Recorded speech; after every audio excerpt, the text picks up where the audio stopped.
bien así, sí, ¿no? Vale. Nada, pues lo primero, muchas gracias por venir en este sábado tan soleado que anima más a irse al monte, pero la verdad es que estos espacios son muy importantes, muy necesarios. Como sabéis, Calterri y Parque Eólico Lequés somos una plataforma, llevamos ya más de 3 años activados, ¿no?, en defensa del territorio que sentimos amenazado, ¿no? En este sentido, bueno, decir que también sabéis seguro que hemos tenido, vamos a decir, unas victorias, porque varios de los proyectos que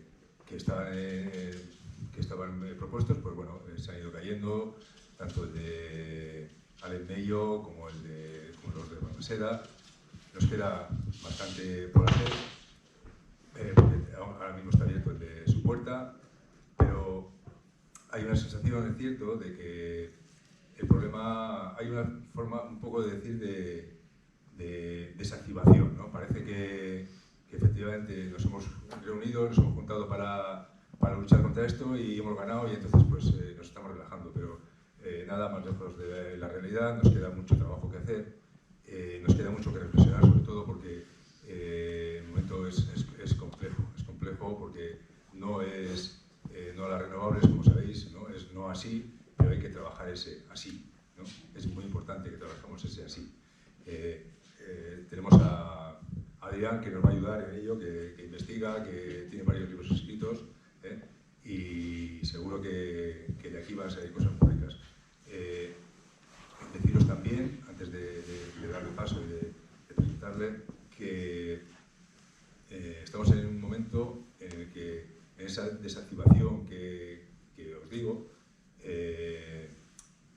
y esa amenaza y ese trabajo que hay que hacer, ahora mismo está pendiente de aprobar, y se espera que se apruebe este mismo año, definitivamente, el Plan Territorial Sectorial de Energías Renovables, ¿no?, que supone, entre otras cosas, aparte de un desmán administrativo y jurídico, supone que los espacios que hemos conseguido proteger van a quedar otra vez señalados en un mapa para que las empresas que se dedican a obtener beneficios, sin importarles el lugar ni las consecuencias que puedan tener, puedan volver a venir a las mismas cordales a hacer negocio, como os digo, ¿no? Entonces, contra esto hay una iniciativa que se está fraguando, que se está trabajando para que vaya adelante.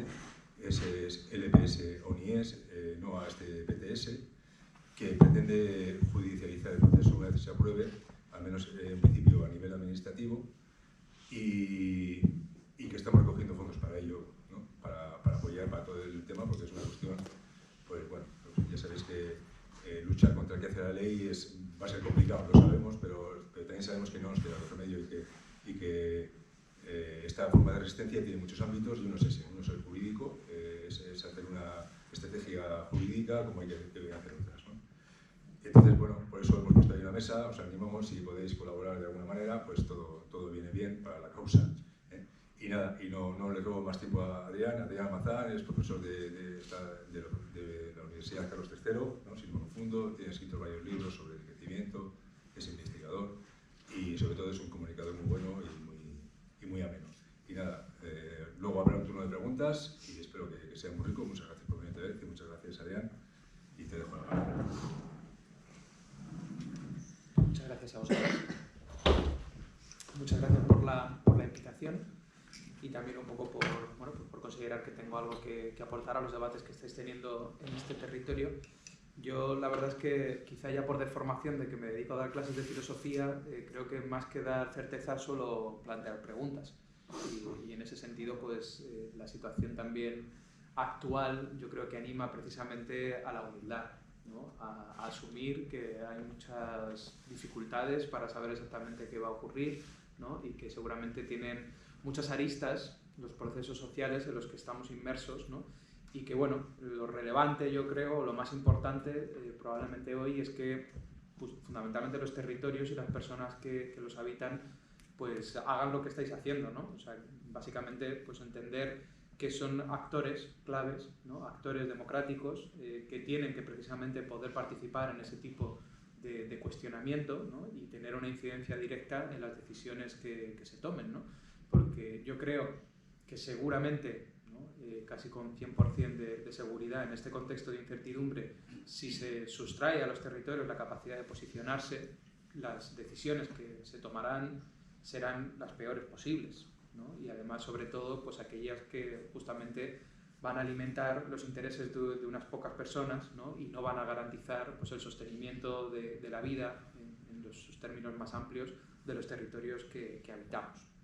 Entonces, bueno, eso que lo tengáis en cuenta, ¿no? A mí me encantaría poder saber qué hacer, entonces seguramente a lo mejor dedicaría todo mi tiempo solamente a hacerlo, ¿no? Pero no es el caso, ¿no? Y yo tengo particularmente muchas dudas. Creo que tener dudas además es muy natural, porque vivimos una situación en realidad de inestabilidad social y ecológica pues que es muy profunda. Yo creo que para todas las personas que hemos vivido el siglo XX, fundamentalmente hemos nacido después de lo que se viene a llamar la gran aceleración, ¿no? Los grandes procesos de industrialización del mundo y básicamente la instalación de un modo de vida más o menos único, ¿no?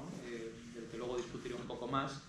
Pues claro, básicamente vivíamos en el marco de una promesa, ¿no? De la promesa de que si no éramos revoltosos, si aceptábamos el trabajo asalariado, ¿no? Si no dábamos muchos problemas a las diferentes transacciones que los territorios han ido poniendo en marcha, en nuestro caso el cierre en falso, ¿no? De la dictadura fascista, pues íbamos a tener asegurados pues, vivienda, ¿no? Acceso a la alimentación, una cierta paz social y más o menos pues, esas promesas que se rompieron de manera evidente en torno al 2008-2009, ¿no?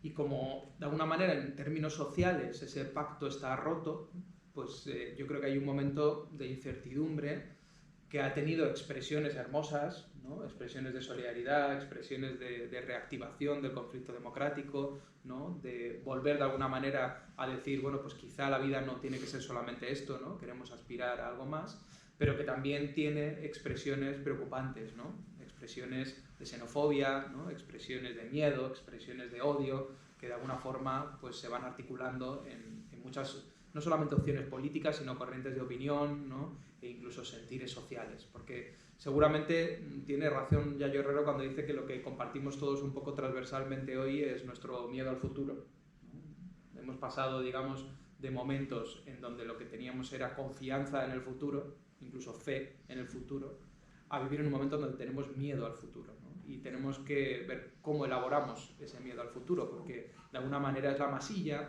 que está dando forma a muchos de los debates políticos actuales, ¿no? Y en ese sentido, ese miedo al futuro, estamos viendo cómo se enfrenta de maneras muy distintas según cómo se conjugue con la, de alguna manera, responsabilidad, ¿no? De tomarse en serio la situación también ecológica en la que nos encontramos. Claro, negar que existe ningún problema en lo ecológico permite declinar ese miedo al futuro con argumentaciones simplistas, ¿no? Como la de que todo es culpa de los migrantes, por ejemplo, ¿no? Es decir, bueno, todo está bien, ¿no? Y solamente hay un factor exógeno que ha entrado en nuestros territorios que está haciendo que de hecho pues, no se acceda a ese futuro radiante que estaba prometido, ¿no? Luego también hay formas de negacionismo parcial de la situación ecológica, que esas las conocéis bien porque están en el centro de los debates que seguramente ocupan a muchas de estas plataformas y particularmente a la vuestra, que es decir, bueno, sí, hay un problema ecológico, pero no pasa nada, no tenemos que hacer grandes cambios, ¿no? Más que básicamente un cambio tecnológico, ¿no? Instalar una nueva infraestructura, confiar en la opción política correcta y ya está, ¿no? Y luego está ese otro espacio en el que creo que nos movemos todas y todos, ¿no? Decir, bueno, somos conscientes que la crisis ecológica que atravesamos, ¿no? Hunde sus raíces tan profundamente en nuestra forma de vivir y tiene unas consecuencias a corto, medio y largo plazo, ¿no? Que son tan tremendas que claramente necesitamos algo más que esas opciones, ¿no? Esas transiciones verdes y digitales que nos plantean, que no solamente son incapaces de dar solución a ese marco, ¿no? de crisis socioecológica, sino que en muchos ámbitos pues, lo exacerban, ¿no? De alguna manera pueden profundizar en muchos de esos daños. Entonces, creo que particularmente además en estos últimos 5 o 6 años, ¿no? No solamente no vamos caminando hacia acercarnos más a esa toma de conciencia de alguna forma más profunda, más genuina, ¿no? Más sincera de la necesidad de una transformación profunda, sino que más bien va avanzando, ¿no? Esa opción de negacionismo en todos los niveles, no solamente de negacionismo climático, ¿no? Sino de negacionismo de nuestros límites, de nuestra fragilidad como sociedades y también como personas, ¿no? Y esto es un punto que es muy relevante porque es evidente que el discurso de los pactos verdes y de las transiciones verdes y digitales ha hecho un uso a veces espúreo de la cuestión climática, por ejemplo. Y bueno, pues da mucha rabia, ¿no? Cuando a uno, por ejemplo, le quieren hacer pasar un interés empresarial de los de siempre, pues con un argumento climático, ¿no? O ecológico. Pero también tenemos que ser cuidadosos de no tirar el niño con el agua sucia, ¿no? Porque la crisis climática es real, es extremadamente urgente el tomar medidas y, por ejemplo, pensar una descarbonización real, o sea, es decir, un desacoplamiento de los combustibles fósiles de las sociedades de todo el planeta, porque a día de hoy, digamos, con, por supuesto, enormes diferencias y desigualdades, tenemos una dependencia compartida, pues es una de las tareas más urgentes que tenemos como sociedad y como todos los territorios en los que habitamos, ¿no? Sobre todo cuando se cierra, por ejemplo, la COP30, y ya no solamente es que sepamos que no sirve para nada, ¿no? Y que va a dar unas medidas tibias que no están a la altura de la situación en la que nos encontramos con 1,5 grados de calentamiento ya, lo que se supone que había que evitar a toda costa, ¿no? Sino que es que directamente toda mención al abandono de los combustibles fósiles, que es de cajón el elemento clave, ¿no? Para poder superar esas sociedades que emiten, ¿no? Y que producen el cambio climático, pues ha desaparecido. O sea, es decir, ya ni siquiera hay como una especie de letanía hipócrita, ¿no? En donde, no, bueno, sí, nos vamos a desprender. No hay mención a abandonar los combustibles fósiles. Ya. Eso es muy significativo. O sea, eso es significativo de una correlación de fuerzas, ¿no? En términos de los intereses empresariales y políticos a nivel planetario, que ya han hecho una opción por el suicidio civilizatorio abierta. Abiertamente han decidido seguir adelante, ¿no? Poniendo por delante los negocios a toda costa, independientemente de lo que vaya a suceder, ¿no? Y fundamentalmente todos esos actores políticos de extrema derecha que tenemos delante hay que entenderlos como lo que son, ¿no? Escuderos de intereses empresariales y particularmente en este momento pues, de intereses como los de la industria fósil, ¿no? O intereses como los de la industria inmobiliaria haciendo un resort de lujo después del genocidio en Gaza, ¿no? Ese es el tipo de marco político en el que nos movemos, ¿no? Y conviene tenerlo en cuenta, ¿no? Conviene tenerlo en cuenta porque, bueno, pues marca una situación en donde también nuestra incidencia tiene que partir de ahí, ¿no? Los problemas que tenemos es evidente que tienen una raíz profunda en la organización de nuestra economía, ¿no? Y yo creo que pues ya ha pasado por aquí gente, seguramente habéis leído y tenéis conocimiento, ¿no? que ha puesto pues de manera muy solvente sobre la mesa por qué no podemos articular nuestra sociedad en torno a un objetivo como el del crecimiento económico perpetuo, ¿no? Siendo así que vivimos territorios que son finitos y frágiles. Es evidente que si no nos desprendemos de esa manía del crecimiento económico, si no dejamos de medir lo que sea el bienestar en estándares como el PIB, ¿no? Si no somos capaces de dar centralidad a la vida frente al lucro, no podremos hacer nada. Yo en eso no voy a incidir más, porque creo que es fácil de comprender, aunque la enormidad de las consecuencias sea gigantesca, ¿no? Porque digamos que se han moldeado territorios, sectores productivos, ¿no? Deseos, incluso expectativas vitales en torno a ese crecimiento. Entonces, ahí tenemos un gran desafío. Pero, como en la charla de hoy me apetecía compartir con vosotras algunas reflexiones sobre la cuestión del mundo rural, creo que es importante entender que sociedades capitalistas, ¿no? Ha habido diversas y que puede haber capitalismo en el futuro que a lo mejor no tome la forma, ¿no? del mundo que ahora vivimos, y que es muy importante entender que vivimos en sociedades que son al mismo tiempo que capitalistas, industriales. Y esa cuestión, digamos, de su naturaleza industrial es muy importante, ¿no? ¿Por qué? Pues porque a veces, a mí me ha pasado, ¿no? Podemos tener como una conciencia muy desarrollada de cuáles son los problemas de estas nuevas propuestas de transición energética, ¿no? Pero idealizar quizá el mundo de hace solo unas pocas décadas que se fundamentaba, por ejemplo, en el sector industrial, ¿no? Y entonces eso implica tampoco entender, de alguna forma, cuál ha sido la reorganización del mundo que ha venido de alguna manera de la mano de esa industrialización, y tampoco entender cuáles son los vínculos que existen precisamente entre ese mundo urbano, ¿no?, esa industrialización, incluso cuáles son las raíces culturales profundas del proyecto de industrialización del mundo, ¿no? Y yo creo que si queremos hablar de decrecimiento tenemos que hablar de eso también. Tenemos que comprender un poco que para precisamente ver cómo es el así, ¿no?, de lo que como si querríamos, que probablemente tendremos que elaborarlo colectivamente, pues no solamente tendríamos que superar esa organización capitalista del mundo, sino como poco cuestionar, ¿no?, su fase industrial, ¿no?, que ha supuesto esa fase industrial del capitalismo. Al menos en dos dimensiones, ¿no? En su dimensión material, que es una sociedad industrial, ¿no?, que implica en términos de ruptura material con las sociedades que no eran industriales, incluso aunque fueran capitalistas, ¿no?, capitalistas y no capitalistas, pero no industriales, y en términos, como decía, de nuestros marcos culturales e incluso de nuestros marcos de deseo, ¿no? Hablando de lo primero brevemente, yo creo que más o menos es fácil comprender que en el mundo, digamos, previo a la industrialización, ¿no?, lo que fundamentalmente teníamos era materialmente sociedades que se sustentaban sobre todo en los ciclos solares y en los territorios, en marcos políticos que podrían ser enormemente desiguales, conflictivos, ¿no?, pero que en su sustento material dependían fundamentalmente de la agricultura, ¿no?, que ha sido el motor, digamos, de todos los imperios de la historia y también de todas las sociedades libres de la historia, ¿no? Es la manera que tenemos realmente de acercarnos a una dimensión genuinamente productiva, porque lo único que es productivo en este planeta es la vida, ¿no? Es lo único que es capaz de hacer un poco la magia, ¿no?, de a partir de un suelo, a partir del agua, a partir del sol, pues generar alimentos, ¿no? Entonces, esa centralidad de la agricultura, esa centralidad de esa producción agrícola, pues daba una forma de lo que se denomina desde la economía ecológica metabolismos casi circulares, ¿no? Metabolismo es una metáfora que se utiliza desde la economía ecológica como para hacer un equivalente entre una sociedad y un cuerpo humano.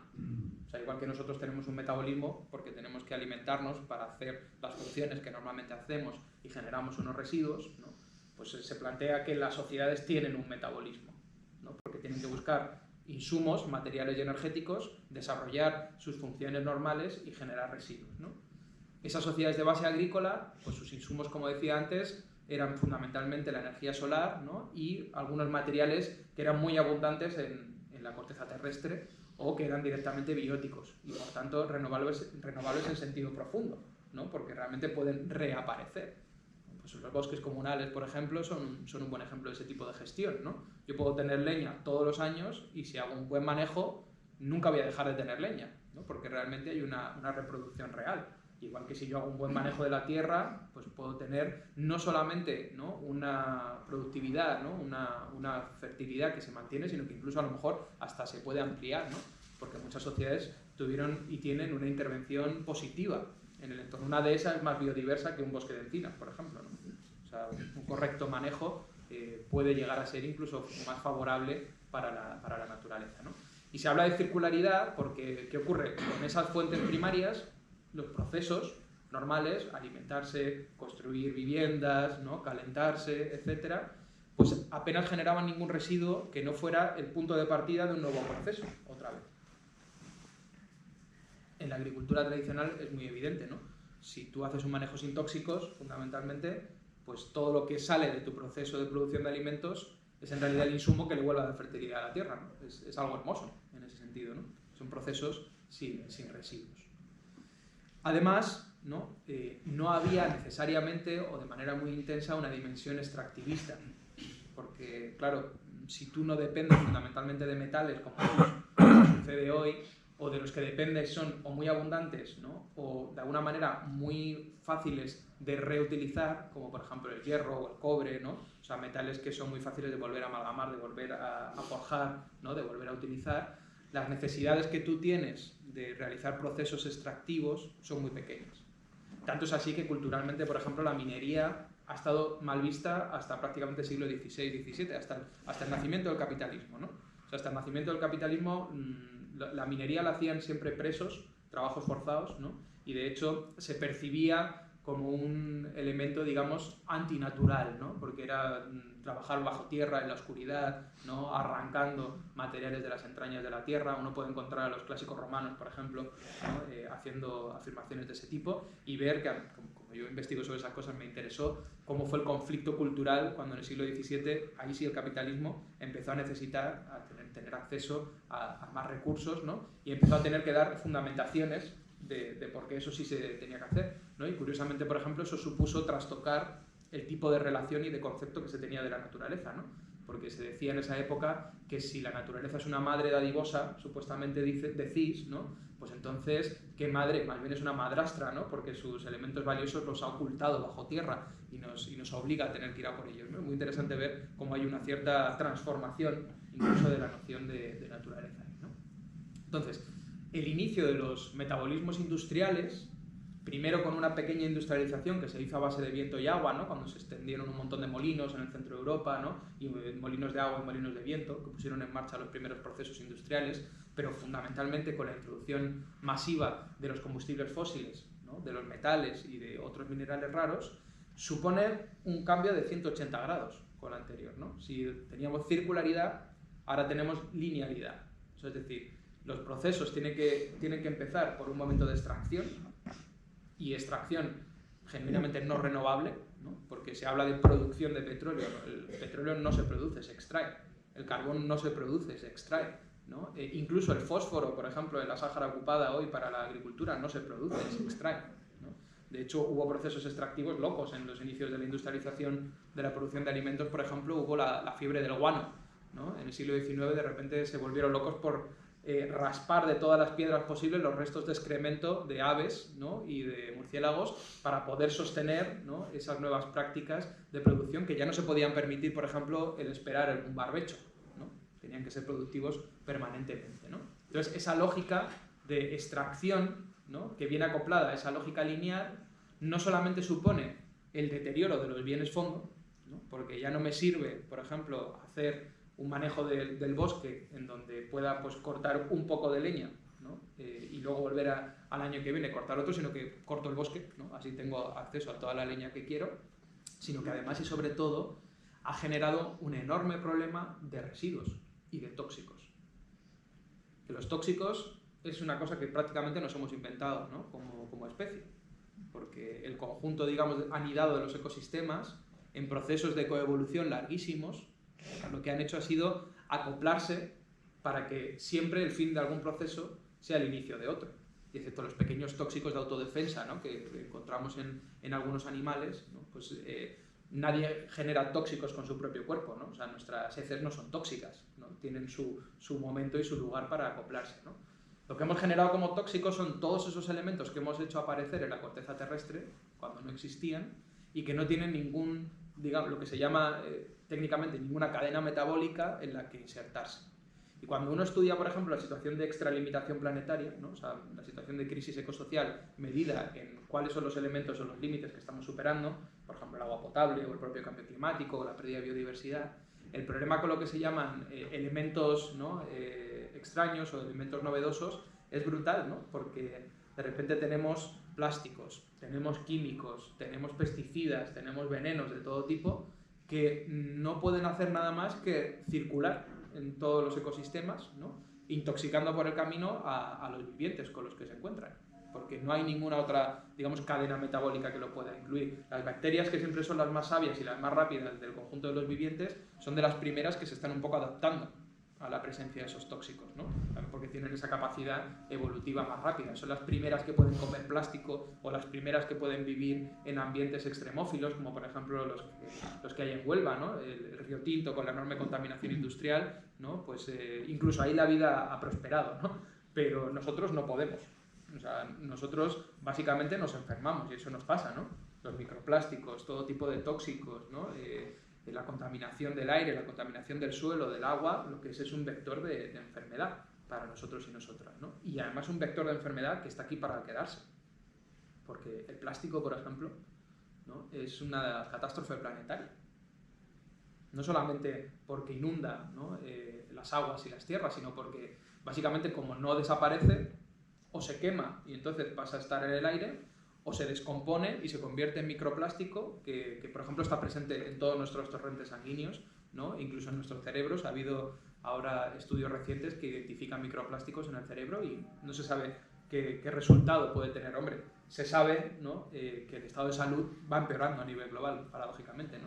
Aunque el relato del progreso nos diría que vamos encaminados siempre, ¿no? A tener una mejor salud, pues no es así, porque tenemos medios muy sofisticados para atender muchas situaciones de enfermedad particular, pero digamos que los estándares bases de salud empeoran por nuestro modo de vida, por la exposición a tóxicos, por la falta, por ejemplo, de ejercicio físico, por el tipo de alimentos que consumimos, ¿no?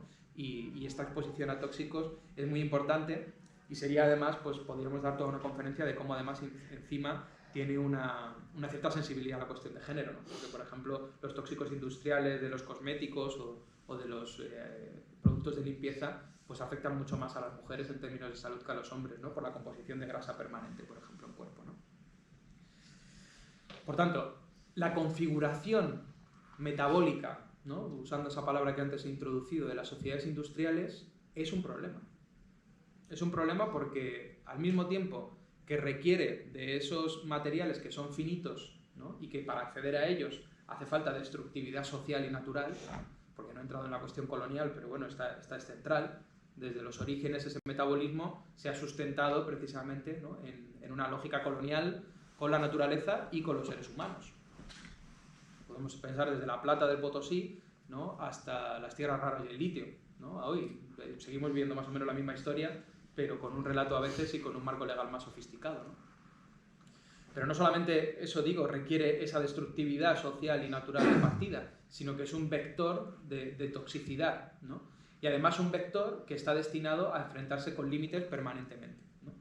Y eso es un drama de nuestro tiempo, de alguna forma, ¿no? O sea, por ejemplo, la agricultura industrial, que en los años 60 se planteó como la solución tecnocientífica mágica al problema de la alimentación, porque de repente se podían sacar 2 y hasta 3 cosechas al año, ¿no? Lo que ha hecho ha sido agotar sistemáticamente los bienes fondo, que se llaman, en este caso el suelo, la fertilidad del suelo, ¿no? Entonces, ahora ya no es que no podamos sacar 3 cosechas al año y se haya pasado a veces a 2 o a 1, sino que lo que está ocurriendo es que se desertifican esos territorios. O sea, donde ha habido un uso intensivo en ese tiempo suficiente, hay procesos que ahora no voy a entrar en detalle, que al final hace que esa fertilidad del suelo desaparezca. Entonces, por ejemplo, la meseta castellana, ¿no? En el momento en que no tuviera acceso a esos insumos químicos, ahora mismo es un desierto en potencia. O sea, no solamente no hemos hecho realidad esa promesa, ¿no? De la fecundidad, digamos, permanente, ¿no? Y absoluta, sino que hemos degradado la posibilidad de utilizar eso como siempre se había utilizado durante miles de años, ¿no?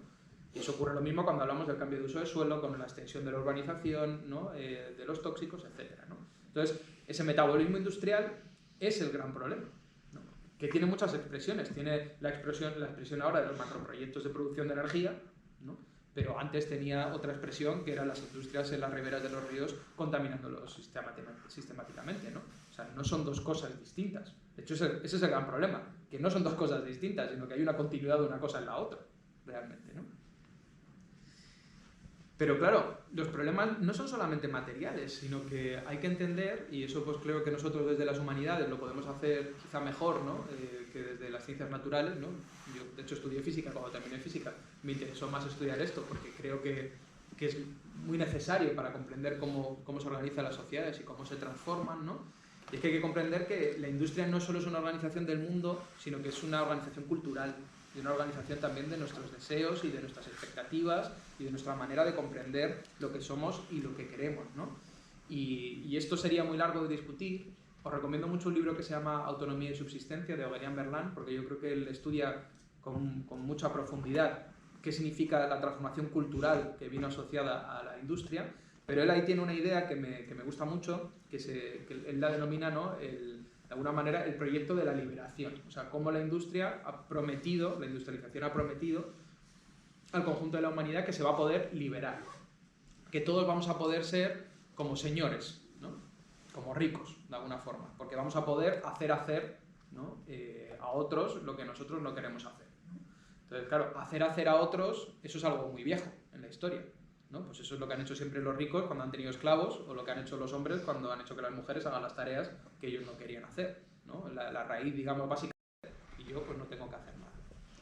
Claro, según fue avanzando el tiempo, ¿no? Y también los ideales democráticos se fueron generalizando, con tantas dificultades como sabemos, claro, de repente era un poco feo plantear esa promesa de que todos íbamos a poder liberarnos del mundo del trabajo, ¿no? Y ser como señores si eso pasaba por la explotación directa de las personas.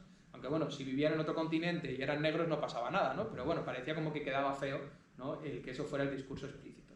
Entonces ahí es donde apareció al rescate, de alguna manera, la ciencia y la tecnología, ¿no?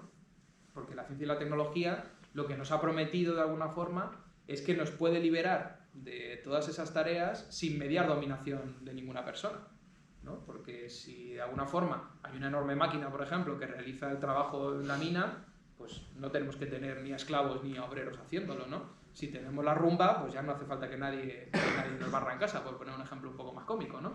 Pero la idea, digamos, de que podemos hacer a las máquinas, ¿no? Entonces nosotros vivir todos como ricos, de alguna forma, está en el corazón de la idea de la industrialización a izquierda y a derecha, porque la revolución comunista durante muchos años era precisamente los soviets más la electricidad, como decía Lenin, ¿no? O sea, es decir, vamos a de alguna manera poner en marcha toda esta maquinaria industrial, ¿no? Y nos vamos a liberar del trabajo, ¿no? Va a ser el mundo de la abundancia, del ocio, ¿no? y de la riqueza generalizada. Ahora, claro, el problema que había ahí es que se nos está olvidando un trozo de la historia, ¿no? Y es que ese hacer de las máquinas, ese hacer de la industria, pues no solamente siempre ha arrastrado dominación de personas, ¿no? Porque hay muchos trabajos que siempre han estado al final, ¿no? Pues de la mano de esas personas que no nos importa que tengan esa posición desfavorecida, ¿no? Ya sea por ejemplo la extracción de materias primas, donde es muy evidente, pero en el propio trabajo industrial, ¿no? A día de hoy, por ejemplo, en China la gente se suicida dentro de las propias fábricas.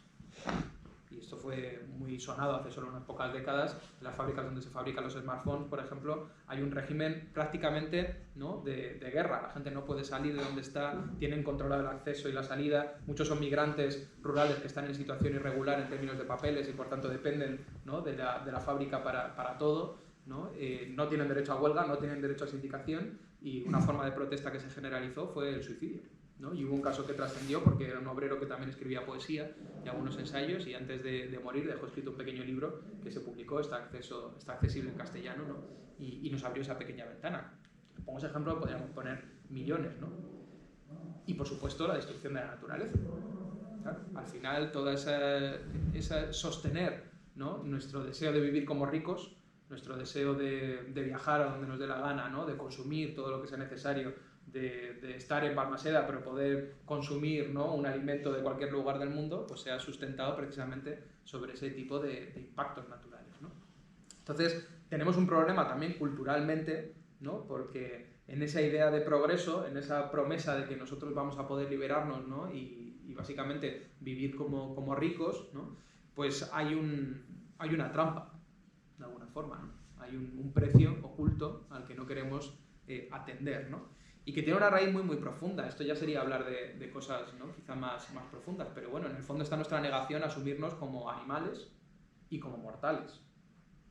O sea, a nadie le gusta entenderse como frágil, como limitado, como destinado a la muerte, ¿no? Y es mucho más sexy imaginarse como inmortal, ¿no? Como habitante de las nuevas colonias de Marte, ¿no? O como cualquier otra proyección cultural que nos da nuestro mundo, ¿no? Bueno, me he alargado mucho en esta parte que no pensaba tanto, pero me parecía relevante para comprender con profundidad, ¿no? Que el mundo que de alguna manera ha sido el resultado de esa industrialización es un mundo en el que se ha obrado pues, la noción que se utilizó mucho en los años 60, 70 en Europa cuando eso estaba ocurriendo, ¿no? Por ejemplo, en el Estado español hablaba de ello Miguel Delibes mucho, ¿no? En Italia hablaba Pasolini, ¿no? En Francia también hubo otros autores como Charbonneau, Ellul, ¿no? Hablaban de que se estaba viviendo una mutación antropológica, que de ahí lo de la mutación, que a veces que pensamos poner el cartel y luego nos da miedo, de a ver quién va a venir, qué cree que vamos a hablar, ¿no? Hablaban de que se estaba dando una mutación antropológica en el sentido de que lo que significaba ser humano, ¿no? A lo largo de casi miles de años de historia desaparecía, al desaparecer el campesinado fundamentalmente, ¿no? El campesinado como ese, digamos, referente básico de ese otro metabolismo, pero también de otra cultura muy distinta, ¿no? De una cultura que no buscaba precisamente sustraerse de esa muerte, sino que de alguna manera negociaba con el límite. Y eso suponía, pues, de alguna manera negociar con que se habitaba un territorio específico, una casa específica, ¿no? Se tenían unas capacidades concretas y no otras, ¿no? Y también de alguna forma se negociaba con la muerte en la cercanía que esa muerte tenía en muchos casos, ¿no? Y eso es muy hermoso, a mí me gusta mucho, ¿no? estudiar pues eso que supuso el mundo rural en los espacios europeos, porque yo creo que ha habido como mucha exotización, ¿no? De los pueblos originarios de todo el planeta, ¿no? Como de alguna manera, pues sobre todo en el ciclo antiglobalización, con el zapatismo, etcétera, pues era todo como, bueno, los pueblos originarios, ¿no? Ahí está la solución, ¿no? Cuando eso en realidad pues nos es un poco lejano culturalmente, ¿no? Y ha habido, yo creo, también por buenos motivos, ¿no? Fundamentalmente el franquismo, ¿no? Aquí pues un cierto desprecio o autoodio de algunos elementos culturales y materiales que en el propio mundo rural, en el propio mundo campesino, ¿no? Pues son enormemente valiosos. Son enormemente valiosos, ¿no? Igual que otros no, ¿no? Hay muchos que sí lo son. Y es que en toda esa insostenibilidad de la que antes hablaba, hay un nodo que es central, ¿no? Y hay un elemento que es clave, que son las ciudades.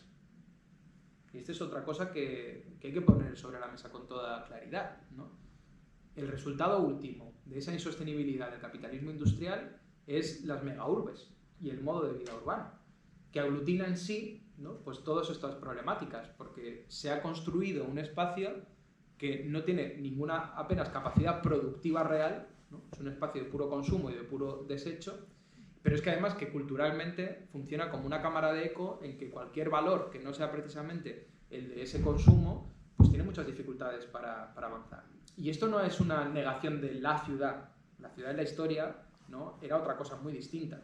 A mí me gusta muchísimo un autor que se llama Lewis Mumford, que escribe libros muy gordos, ese es un problema que tiene, pero que son muy interesantes, ¿no? Tiene uno que se llama La ciudad en la historia, por ejemplo, que es muy gordo, pero que te muestra cómo históricamente, ¿no? La ciudad era un espacio productivo, por ejemplo, ¿no? ¿En qué sentido? Pues que todos los patios de las casas de las ciudades, que ahora llamamos ciudades, pero que no son nuestros monstruos, ¿no? Estamos hablando de ciudades que tenían 15, 20.000 habitantes, ¿no? 50.000 habitantes a lo sumo, ¿no? Pero tenían espacios de producción de alimentos, ¿no? Tenían espacios de recepción de desechos, ¿no? Y su propia escala, además, hacía que las cosas más normales no se convirtieran en un vector destructivo, porque ¿cuál es nuestro problema hoy en las macrourbes de cientos de miles de personas, de millones de personas, de decenas de millones de personas? Es que ese es el horizonte que existe mundialmente. Pues que hasta la cosa más sencilla, como puede ser la basura, ¿no? O como puede ser tirar de la cadena, es un desastre ecológico. Claro, porque en ese grado de concentración, ¿no? Lo que puede ser hacer pis, ¿no? O hacer caca en el bosque, pues se convierte en contaminar, ¿no? Flujos de agua, ¿no? Se convierte en lodos tóxicos, se convierte en problemas irresolubles con la basura, ¿no? Pensar en alimentación. Claro, nada tiene que ver, por ejemplo, el tipo de estructuras, aquí no la conozco tanto, ¿no? Pero en otros territorios era muy claro cuál era el mapa de la producción y la distribución de alimentos, por ejemplo, ¿no? Yo que he vivido muchos años en Madrid, pues todavía a día de hoy en la geografía de la ciudad, ¿no? Se recuerda mucho de ese mapa, como por ejemplo hay muchas bodegas que se llaman bodegas Mérida, bodegas Méntrida, que son pueblos que son muy cercanos, ¿no? Que por ejemplo pues eran responsables de la producción de vino, ¿no? Los alimentos, por ejemplo, de Aranjuez, todavía es conocido, está en la memoria el tren de Aranjuez que venía cargado de todas las verduras que se vendían en la ciudad, ¿no? Y eso hasta el siglo XX. O sea, no estoy hablando del siglo XII ni del siglo XI, estoy hablando del siglo XX, ¿no? De inicios del siglo XX. Claro, eso si tienes unas pocas decenas de miles de personas, pero si tienes millones de personas, la cosa cambia, ¿no? Si además tienes millones de personas que quieren comer mango en cualquier momento del año, pues la cosa cambia muchísimo, ¿no? Y tienes que, de alguna manera, meterte en esas cadenas de producción y distribución y consumo globales, ¿no?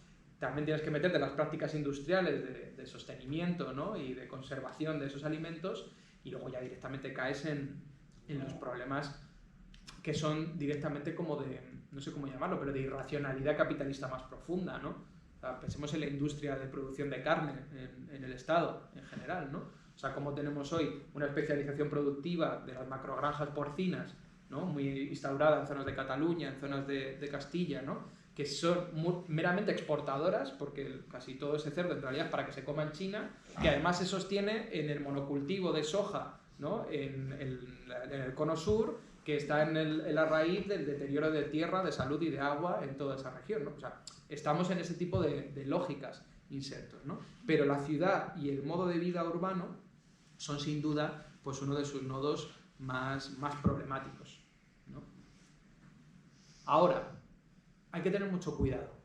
¿Por qué? Pues porque decir eso no quita en absoluto señalar que tampoco existe hoy algo así como un mundo rural que sea un otro de la ciudad, ¿no? Y que plantearlo así pues es un tanto ilusorio, al menos de manera rotunda, ¿no? Como decir, está la ciudad que es el mal y está el campo que es el bien, algo así, ¿no? Que a veces te lo encuentras en cierto relato, ¿no? O en cierto discurso. ¿Por qué? Pues porque los territorios no urbanos, ¿no? Que muchas veces ya son conurbación casi, pero bueno, incluso los que están suficientemente alejados como para pensarse como territorios no urbanos, no dejan de ser en su mayoría, ¿no? Territorios industriales. Lo que pasa es que de otros sectores industriales, ¿no?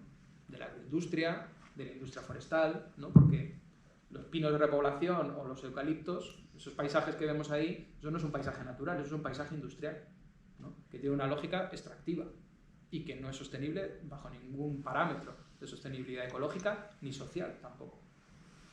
O sea, al igual que cuando haces minería, extraes esos recursos, ¿no? Debajo de la tierra y generas un impacto, cuando plantas sistemáticamente y durante décadas pues eucaliptos o pinos, ¿no? Estás acidificando y arenificando esos suelos y haciendo que de alguna manera su fertilidad natural también desaparezca, por ejemplo, ¿no? Es más complejo porque, claro, son industrias que quizá pues, son mucho más populares, ¿no? Que de alguna manera no digo que sean equivalentes a otras, porque a lo mejor han tenido más capacidad de arraigo, de generar beneficio, de hacer que ese beneficio sea de alguna manera más democrático, pero tienen el mismo problema de base, ¿no? Funcionan en la misma lógica.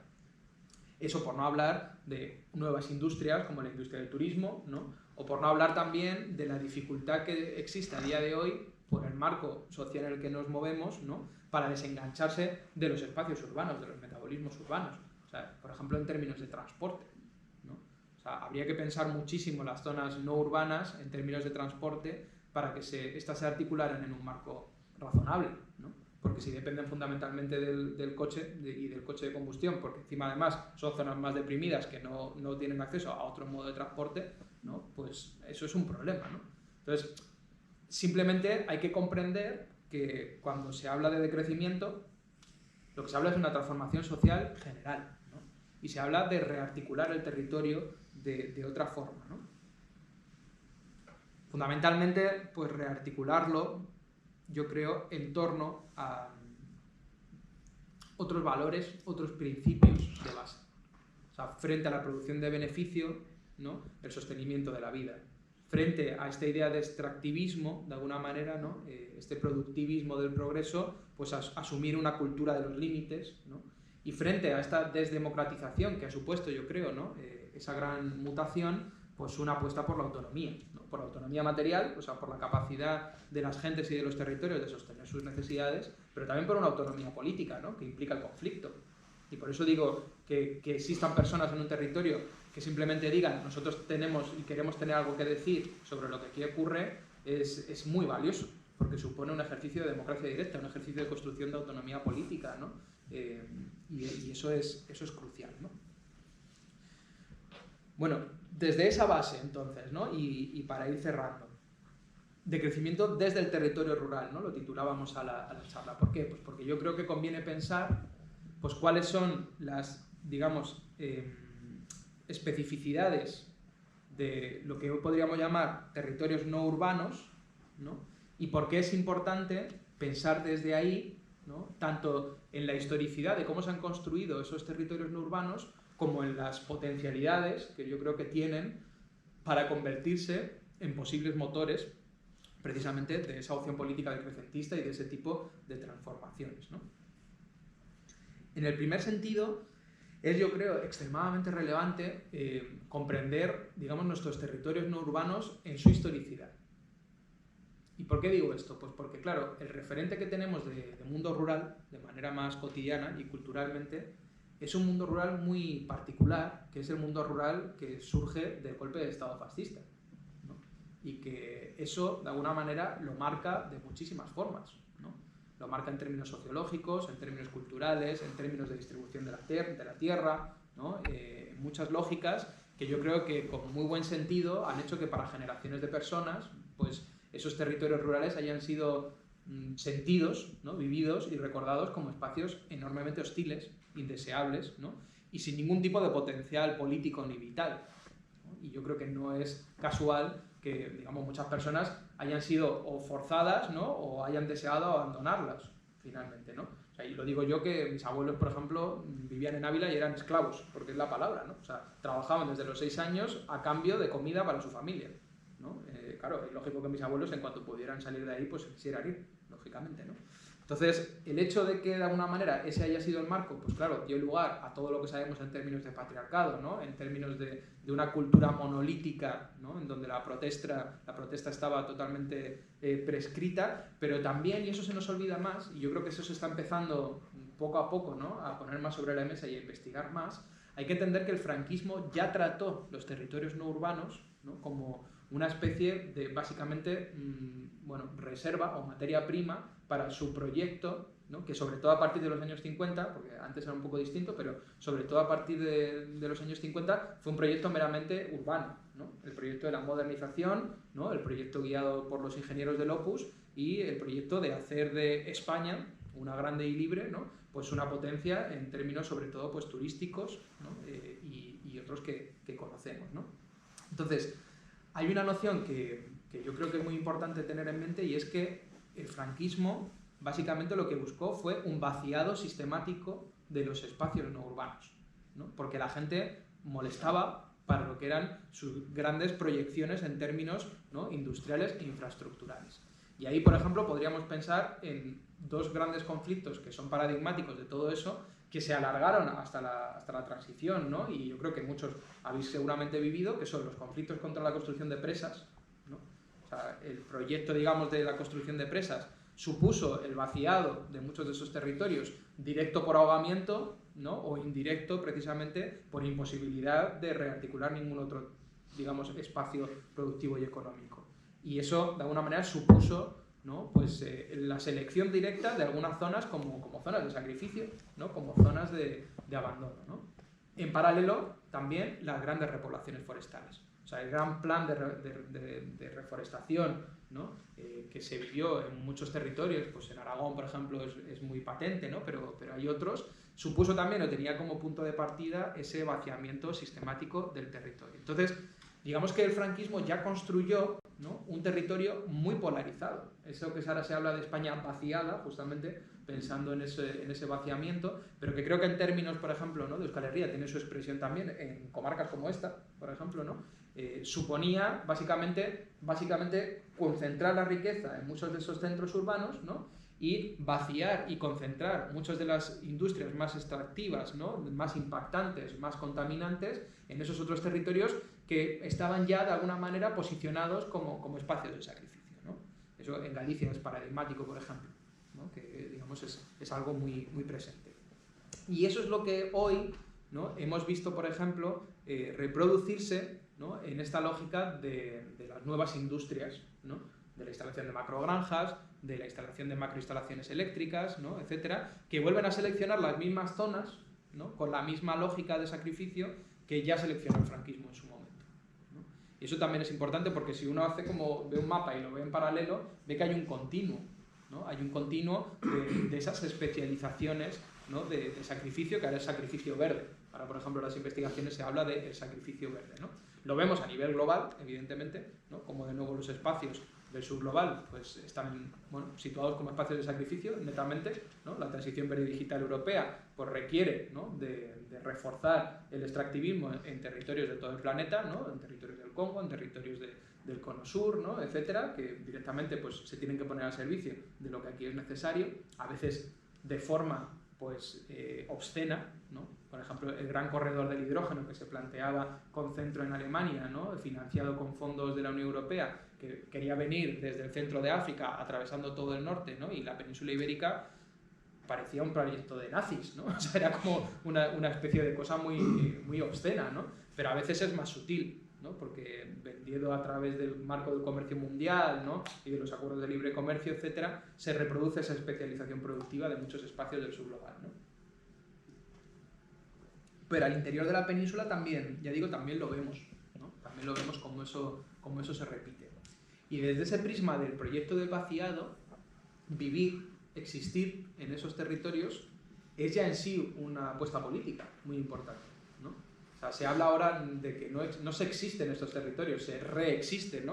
O sea, existir es resistir ya, ¿no? Es de alguna manera ser un freno a esa organización del territorio, porque no solamente se abre espacios para otros mundos en ese territorio, sino que se convierte uno en un vector de resistencia, ¿no? En un agente que puede decir no, ¿no? En un agente que seguramente tiene también proyectos muy distintos de lo que ese territorio podría ser, ¿no? Entonces, existir es resistir en territorios que han sido de alguna manera seleccionados para ser sacrificados. Y hay algunas experiencias muy hermosas. Hay un libro, que también es un poco largo, ya lo siento, que se desarrolla un poco, digamos, una etnografía sobre lo que fue la instalación de la energía en Tarragona, ¿no? Que Tarragona es un poco, pues sí, es como, digamos, las encartaciones de Cataluña en el contexto de Vizcaya, ¿no? O sea, el patio trasero que han tenido Barcelona y Girona, pues para su industria química, para el turismo, ¿no? Para la producción de energía. Desde la resistencia antinuclear hasta ahora la oposición a los macroparques de eólicos, que era sobre todo lo que había allí, tiene una línea, digamos, que es en resistencia de decir no, pero hay una línea también muy creativa, ¿no? De decir no, sí, ¿qué queremos, ¿no? Para esta región? ¿Qué es lo que nos gustaría que fuera el motor y el articulador, ¿no? de este espacio que vivimos, ¿no? Y, por ejemplo, pues el Penedés, que a lo mejor os suena a todos, está dentro de esa zona de sacrificio, pero ha habido una capacidad colectiva en el Penedés para decir, no, nosotros queremos ser otra cosa. O sea, nosotros queremos ser pues una región, ¿no? que en este caso se ha especializado en la cuestión del vino o la del turismo, podríamos discutir qué implicaciones tiene, pero que ha tenido capacidad de decir, no queremos ser, ¿no? esa zona de sacrificio que nos habéis de alguna manera destinado a ser, ¿no? Y bueno, en este libro se desarrolla muy bien como toda esa historia y se cuenta, ¿no? O sea, cómo existir puede ser una forma de existencia. También existir con una cierta sensibilidad, ¿no? Y es que yo creo que muchos de estos territorios están llenos de, no sé cómo llamarlos, ¿no? Fragmentos, ¿no? De una sabiduría popular, de unas formas de hacer que, ya digo, son las del mundo rural, no necesariamente las del mundo rural surgido del fascismo, ¿no? Sino de un mundo rural que es mucho más antiguo, ¿no? Que muchas veces pues son puntos de partida, puntos de anclaje que pueden ser extremadamente importantes, ¿no? Que pueden ser muy inspiradores y que en términos sobre todo materiales, ¿no? Porque muchas veces de broma se planteaba, bueno, ¿cómo podríamos vivir sin petróleo? Pues como se vivía cuando no había petróleo, es una respuesta que puede servirnos mucho para empezar a pensar, ¿no? No digo que sea ni posible ni deseable, ¿no? Imitar en todos los términos esa articulación, pero claro, hay muchos elementos que son muy inspiradores, ¿no?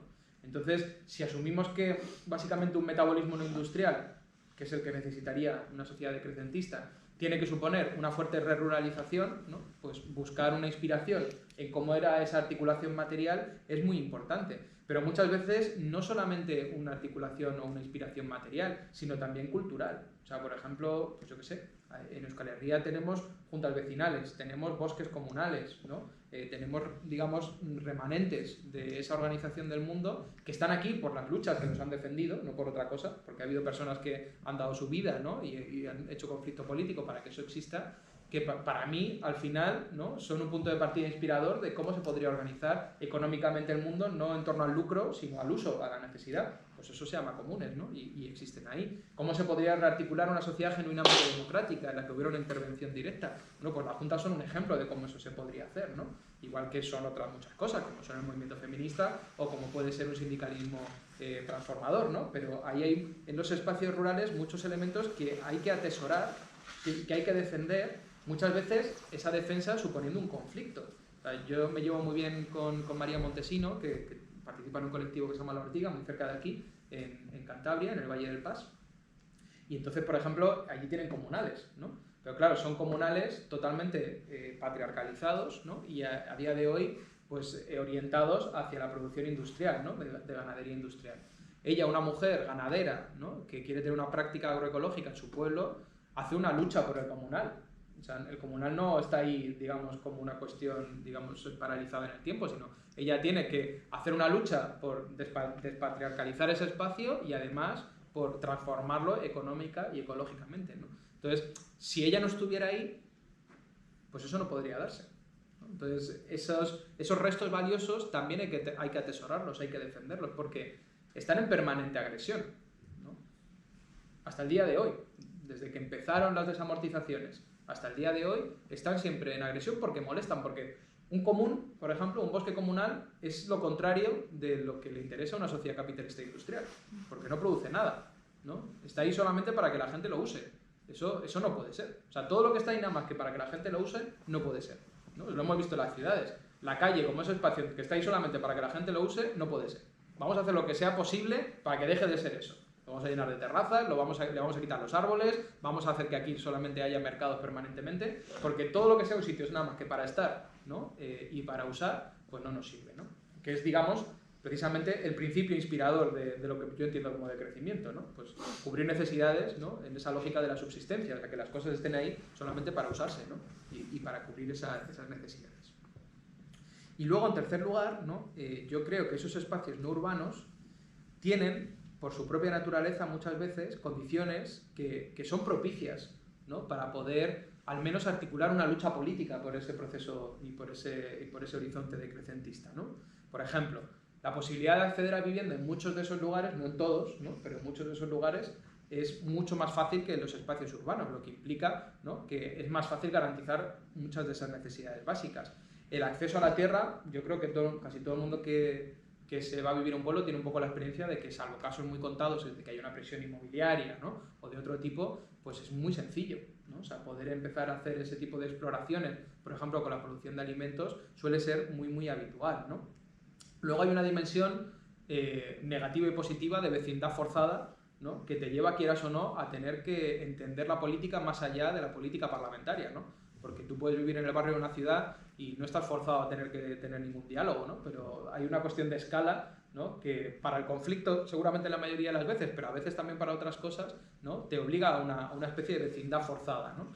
Y esa vecindad forzada ya de por sí es política, ¿no? Porque supone que tiene que haber un diálogo, que hay un reconocimiento de personas que viven en ese territorio y se puede convertir, tiene el potencial de convertirse en una agencia colectiva, ¿no? Y yo creo que no es casual, por ejemplo, que muchas de estas plataformas pues surjan precisamente en ese tipo de espacios, ¿no? Porque hay una, digamos, predisposición, ¿no? Tanto para generarse enormes conflictos, ¿no? Que hablan también de que hay varios proyectos para ese territorio que están en lucha, como para generarse también muchas alianzas poderosas, ¿no? Que pueden trascender, de hecho, y yo creo que seguramente sería deseable que trascendieran un proyecto concreto, ¿no? O una amenaza específica, porque en realidad tenemos un problema con una organización determinada del mundo, ¿no? Y lo relevante es cómo articular precisamente agencia en esos territorios, ¿no? Y luego hay una cuestión que puede ser un poco más sutil, ¿no? O puede sonar un poco filosófica, pero para eso soy profesor de filosofía, que tiene que ver con el tipo de relación que se articula con la naturaleza, ese tipo de espacios. Que a veces puede parecer una tontería, ¿no? Pero el estar expuesto, ¿no? Al cambio de las estaciones, al tener presente, ¿no? Cuáles son, pues, los ciclos de fertilidad, el tener una cierta mínimo interés, ¿no? En la presencia de, bueno, pues ahora, por ejemplo, se puede ir a recoger setas, ahora se puede recolectar este u otro elemento, ¿no? Incluso los propios ritmos en donde, bueno, depende, claro, si vives en un caserío es mucho más evidente, pero incluso en un pequeño pueblo, ¿no? La distinción entre tu espacio y el espacio del resto de lo viviente está mucho más desdibujada, ¿no? Desde tu relación cotidiana con los animales, ¿no? Tu relación cotidiana con el conjunto de la vida, y eso yo creo que no es casual que quien quiere empezar a transformar su vida lo busque activamente, ¿no? Porque genera otro marco de convivencia, ¿no? Y de alguna manera coadyuva a que se pueda dar esa transformación también cultural tan importante, ¿no? De pensarnos como los dominadores de todo, ¿no? Como al margen y fuera, a empezar a pensarnos como parte de, ¿no? Como insertos, ¿no? Como con, de alguna manera, también responsabilidades hacia los otros. Por ejemplo, nosotros estamos investigando mucho ahora sobre los derechos de la naturaleza, las transformaciones jurídicas, ¿no? Pero también filosóficas que se están dando en algunos marcos, ¿no? Y ese elemento es clave, ¿no? El empezar a comprenderse como animales insertos en la trama de la vida, ¿no? Que comparten muchas cosas y que luego tienen responsabilidades especiales, ¿no? Como somos los que podemos destruirlo todo, pues tenemos la responsabilidad de no hacerlo, ¿no? Y digamos que esos espacios no urbanos pues yo creo que tienen esa serie de potencialidades que yo creo que los convierten en laboratorios inspiradores para poner en marcha eso que pueda ser, ¿no? Una aproximación a una vida decrecentista en términos a veces individuales o grupales, pero también, ¿no? Para la puesta en marcha de proyectos políticos que luchen, ¿no? por hacer de eso una alternativa social. Claro, en conflicto y seguramente también necesariamente pues en alianza, ¿no? Con otros territorios y con esos espacios urbanos que ya de alguna manera reciben a más de la mitad de la población, ¿no? Y que por tanto pues no son obviables, ¿no? Digo a nivel mundial, ¿no? Se superó ese umbral simbólico hace unos pocos años en donde más de la mitad de la humanidad vivía no en ciudades sino en macrourbes, ¿no? En conurbaciones de este tipo que también han perdido incluso las potencialidades mayores que históricamente tuvo la ciudad, también como espacio democrático, ¿no? Y como espacio de organización. ¿Cómo hacerlo exactamente, ¿no? ¿Cuáles son de alguna manera pues, los pasos a dar? Yo creo que eso es lo que se tiene que pensar desde cada uno de los territorios, ¿no? Adaptándolo a ese propio territorio en sí y a las personas que allí lo habitan, ¿no? Pero yo creo que tener en mente, ¿no? y con esto cierro, ese marco en donde a lo que tendríamos que aspirar precisamente, ¿no? Sería reconstruir esos metabolismos circulares, ¿no? Y aculturalmente pues, abandonar esas nociones de omnipotencia del progreso, ¿no? Pues pueden ser brújulas que nos orienten en, digamos, pues, prácticas, después políticas, que tendrán que optar estratégicamente, ¿no? Pues seguramente por cosas muy, muy distintas, ¿no? Pero que no olvidemos que cuando nos estamos oponiendo a un macroparque eólico, en realidad lo que estamos haciendo es poner en cuestión la trayectoria del capitalismo industrial, ¿no? Y eso, de alguna forma, supone otro tipo de cuestionamiento, ¿no? Y un proyecto político que evidentemente pues, en absoluto se acaba porque un proyecto no se construya, ¿no? Como un poco se planteaba al inicio, sino que es una lucha que nos conecta, ¿no? Con las luchas que han resistido a la colonización en todo el planeta, que nos juntan con las revueltas campesinas, con los movimientos feministas, ¿no? Y con los movimientos también obreros que durante un montón de siglos quisieron hacer frente, ¿no? a esos desmanes. Nos convierte en un eslabón más de una cadena muy, muy antigua que seguramente debemos honrar, ¿no? Y tendríamos que tratar de alimentar pues, de la manera que podamos humildemente, con todas nuestras dudas, ¿no? Y con la situación de enorme emergencia en la que nos encontramos. Y nada, pues lo dejo aquí, que ha sido casi una orilla, y creo que a partir de ahí podemos...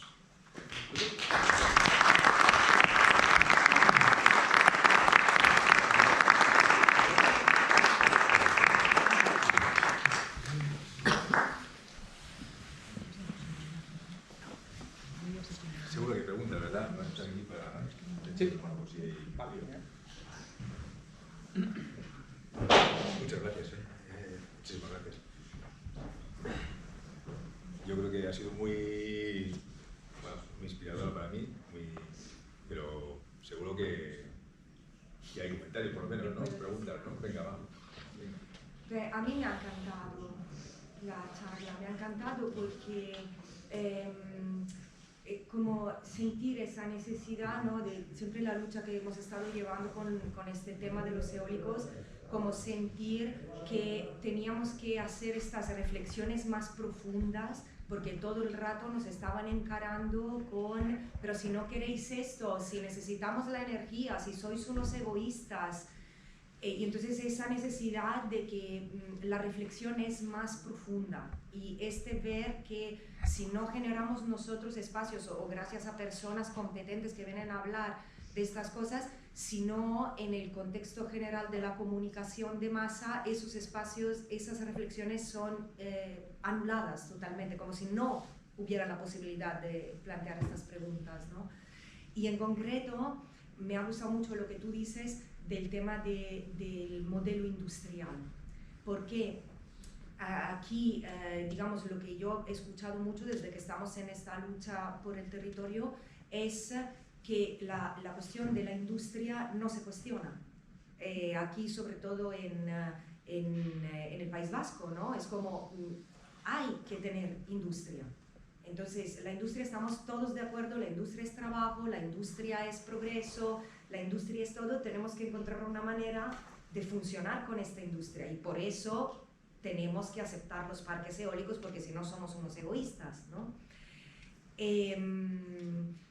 Yo me siento como mucho más cercana a lo que tú dices respecto al tema de la industria. De hecho, pues como que llegamos al punto en donde tanta industrialización produce el efecto contrario de lo que quiere producir, donde una producción masiva, industrial, por ejemplo, lo que tú has dicho al principio, ¿no?, de la enfermedad, de cómo en una sociedad de extremo progreso en la medicina, en la técnica, en todo lo que tenemos, de repente hace el rebote y nos convertimos en una sociedad con más enfermedades.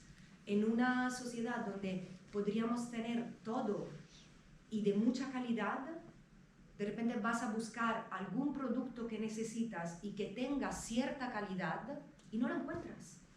Está todo inundado de cosas que no son las cosas que nosotros necesitamos. Entonces, es como ese paradigma industrial, para mí ya ha llegado a la resaca. O sea, al punto en donde ya no está dando lo que había prometido, pero en una manera muy evidente que afecta directamente a nuestra calidad de vida, ¿no? Entonces, pues me ha gustado mucho que en tu charla tú lo destacaras, porque es como que eso no se puede decir en ningún lado, ¿no?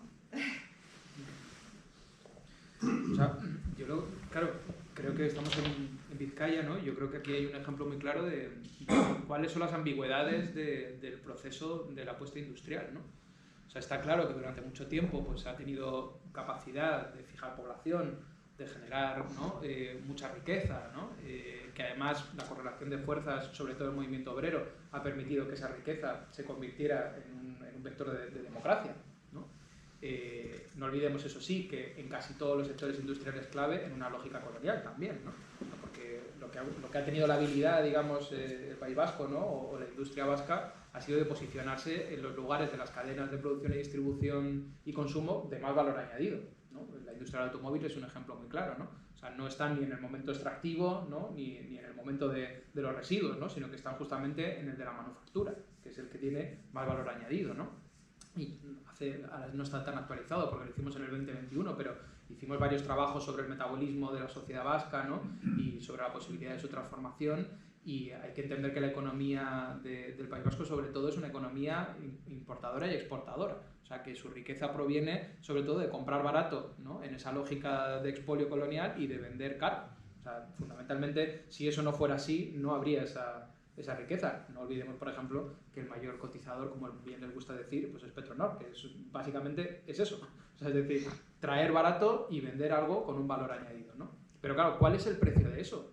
También muchas veces se olvida la cara B de todo eso, ¿no? Se olvida el expolio de los montes, ¿no?, con la industria forestal, se olvida la contaminación de los acuíferos, la contaminación por metales pesados. O sea, yo creo que todos recordáis que llevan ya varios veranos en donde zonas como Bermeo no tienen acceso a agua potable, ¿no?, porque los acuíferos no pueden utilizarlos. En Urdaibai, reserva de la biosfera, ¿no?, hay una contaminación tal por metales pesados que ese agua no puede utilizarse, ¿no? Y eso no es separable, una cosa de la otra no es separable, ¿no? ¿Eso significa que no puede haber ningún espacio para algo que podríamos considerar producción industrial, ¿no?, en un horizonte decrecentista? Yo creo que no. Es decir, que por ejemplo producción de muebles, producción de ropa, ¿no?, una cierta contribución, por ejemplo, en una otra lógica a materiales que fueran importantes para la construcción de vivienda, yo creo que eso se podría pensar, pero en un marco completamente distinto, ¿no? En base a otros materiales, en base a otros ritmos, ¿no?, priorizando, por ejemplo, la durabilidad y no la producción de beneficios, ¿no?, en una lógica no importadora-exportadora, sino territorializada, ¿no?, y por supuesto en una escala mucho menor, ¿no?, y eliminando muchos de los espacios fetiche, como por ejemplo pues, la industria del automóvil, que a largo plazo, ¿no?, es un problema. Claro, ¿qué ocurre? Pues que decir esto yo entiendo que es muy impopular por un lado, ¿no?, y muy complicado. ¿Por qué? Pues porque somos un poco rehenes de esas decisiones que se han tomado a día de hoy. O sea, yo soy consciente de eso, ¿no? De todos los territorios a su manera son rehenes de esas decisiones, ¿no?, en términos productivos y en términos económicos que se han tomado, y por eso, claro, a día de hoy la desaparición de esos espacios es una catástrofe, porque a falta de una alternativa que garantice las necesidades de la gente, que en este caso van atravesadas por un salario, ¿no?, pues pensar en la desaparición de eso es algo impensable, ¿no?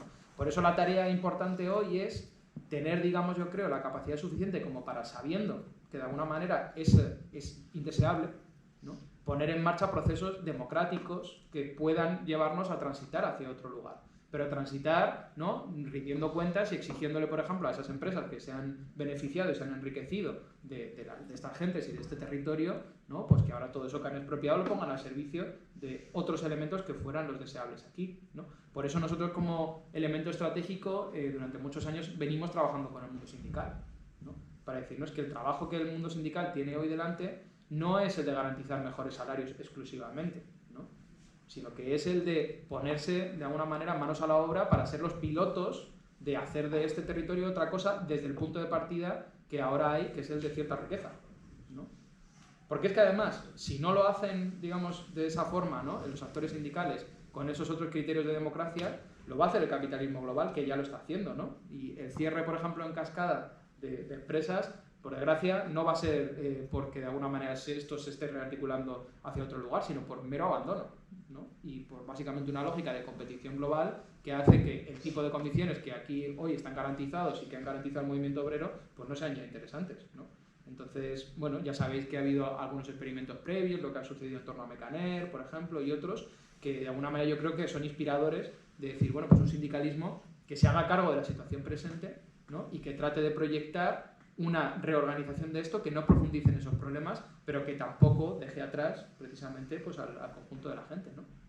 Y es un desafío mayor, es un desafío mayor. Muchos desafíos. Bueno, gracias por tus reflexiones. Me llega lo de la COP cuando has dicho, porque justo es en Brasil ahora, terminó recientemente, ¿no? Y las últimas noticias que escuché es de que, bueno, es un banco de negociaciones aquello ya, infelizmente. Y hubo algo que has dicho también sobre esta cosa de cimentizar, o sea, de tenermos todo estructurado con cementos, y hay movimientos que están surgiendo para quitar estos cimientos y dejar que la naturaleza haga su parte otra vez, ¿no?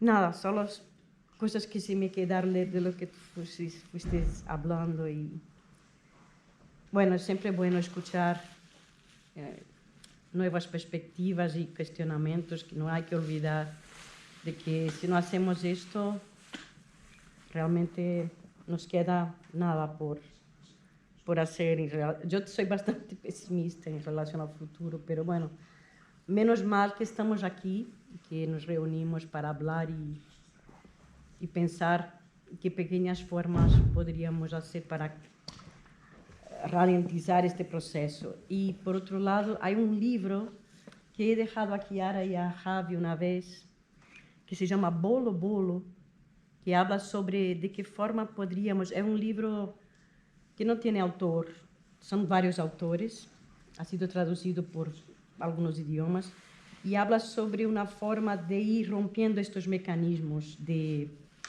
metabolismos sociales de forma más silenciosa, pero eficaz. Después te lo puedo pasar por si te interesa leer. Muchas gracias. A ti.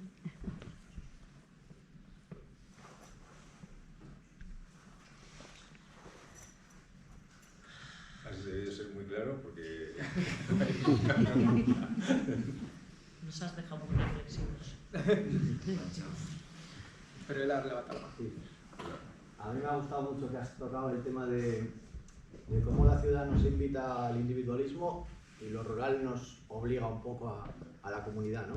Y me gusta mucho que toques eso desde el punto de vista de cómo nos acercamos a lo rural, ¿no? De soltar ese individualismo y empezar a compartir desde lo no tan político parlamentario. Me parece que dijiste, me encantó esa parte, que es como qué guay, porque hostia, el concepto de comunidad va mucho más allá de los votos y de los partidos, ¿no? Y creo que es algo a recuperar, súper importante, y me ha encantado escucharte esa parte. Gracias. Nada, muchas gracias. No, a mí me interesa mucho eso, ¿no? También un poco afrontarlo, la cuestión de la comunidad en su dimensión de conflicto. Pues también es verdad que a veces como, bueno, yo hablo por mí, ¿no? Pero que a veces uno se fantasea un poco, ¿no? Sí, de la comunidad, la armonía, ¿no? La colaboración, bueno, sí, se puede dar a veces, puntualmente, ¿no? pero sobre todo la comunidad es un espacio vivo que está atravesado por sus ambigüedades, ¿no? Y lo bonito es cuando lo vives, ¿no? Esa vecindad que no está libre de conflicto, pero que al mismo tiempo, ¿no? Pues está también llena de otras cuestiones de reciprocidad, de don, de apoyo mutuo, ¿no? No sé, se puede dar la situación paradójica de que tienes un vecino que es enemigo políticamente, ¿no? Y que además puedes tener hasta un conflicto particular y sin embargo pues viene y te regala unos huevos, ¿no? Eso es muy particular de los espacios no urbanos, ¿no? Lo que eso supone, ¿no? Ese tipo de articulación, ¿no? Porque tú inevitablemente en ese momento, así está bien estudiado, la antropología lo ha estudiado en esa lógica de don, tú ya tienes un vínculo con esa persona, ¿no? Por mucho que a lo mejor no querrías ni tenerlo. Pues es que es una persona con la que no querría tener un vínculo. Pues es que si esta persona me ha dejado una herramienta, me ha regalado unos huevos, pues yo voy a hacer lo mismo, ¿no? Y entonces es esa especie de vecindad forzada, de comunalidad forzada, en la que pueden salir cosas maravillosas también a veces, ¿no? En donde no imaginabas que pudiera estar, ¿no? Claro, eso también requiere, y eso también yo creo que mucha gente ya tiene experiencia, saber situarse en los lugares a donde llegas, ¿no? Sobre todo cuando no son tu lugar o donde has vivido, ¿no? Que eso a veces es muy conflictivo, la gente que no comprende, ¿no? El sitio donde está o pretende de alguna manera pues que se transforme según sus propios criterios. Eso ya seguramente ya sabemos, ¿no? Que es muy problemático, ¿no?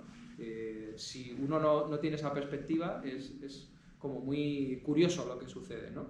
Muy curioso, al menos en mi experiencia.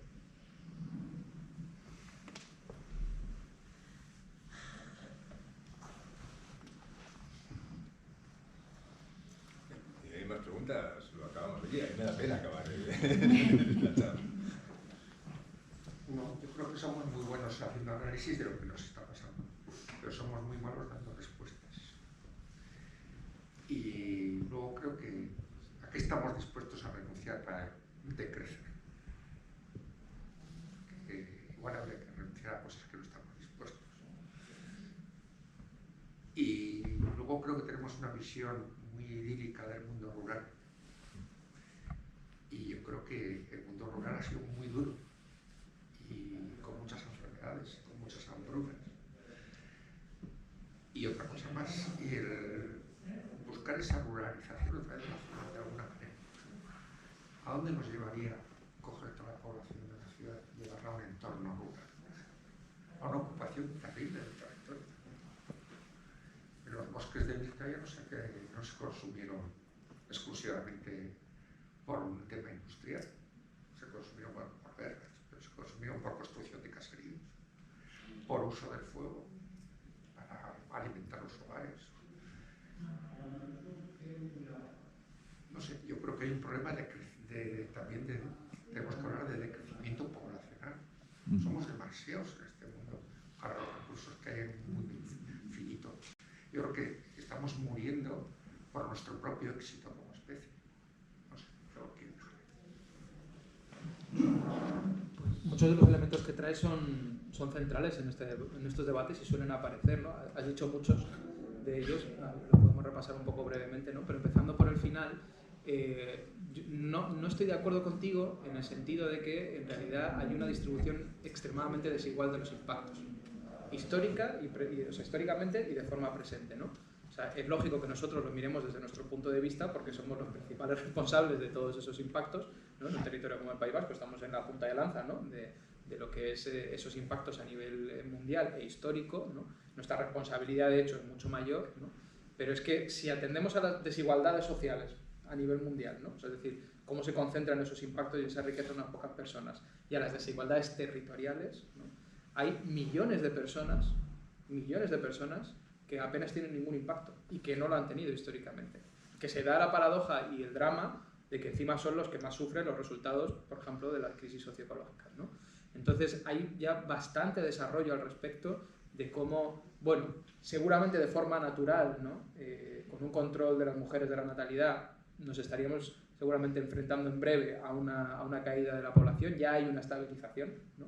Pero que el problema no son los números absolutos.